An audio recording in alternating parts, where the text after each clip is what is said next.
এই ত্রিপুরা রাজ্য আমরা দেখি ভারতীয় জনতা পার্টি সরকারের শাসনে দেশের আদিবাসী, এসসি, ওবিসি, দলিত এবং সংখ্যালঘু সম্প্রদায়ের উপর ক্রমাগতভাবে সেখানে বর্বরোচিত সেখানে হামলা চলছে। যখন এই হামলার প্রতিবাদে আমাদের জাতীয় কংগ্রেসের নেতৃত্বরা যখন প্রতিবাদ করছেন, বক্তব্য রাখছেন, তখন আমরা দেখছি সংঘবদ্ধভাবে বিজেপির হাইনার দল আমাদের কংগ্রেস নেতৃত্বের উপর সেখানে আক্রমণ সেখানে সংঘটিত করছে।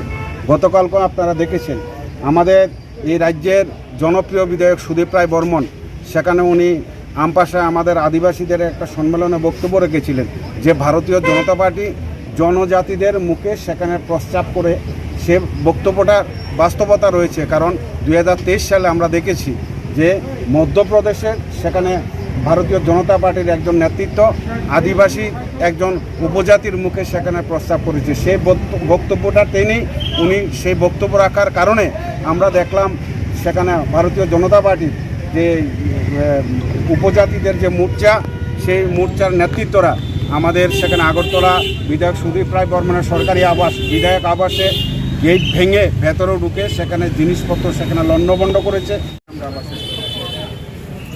বন্দে মাতরম, বন্দে মাতরম, বন্দে মাতরম, বন্দে মাতরম, বন্দে মাতরম।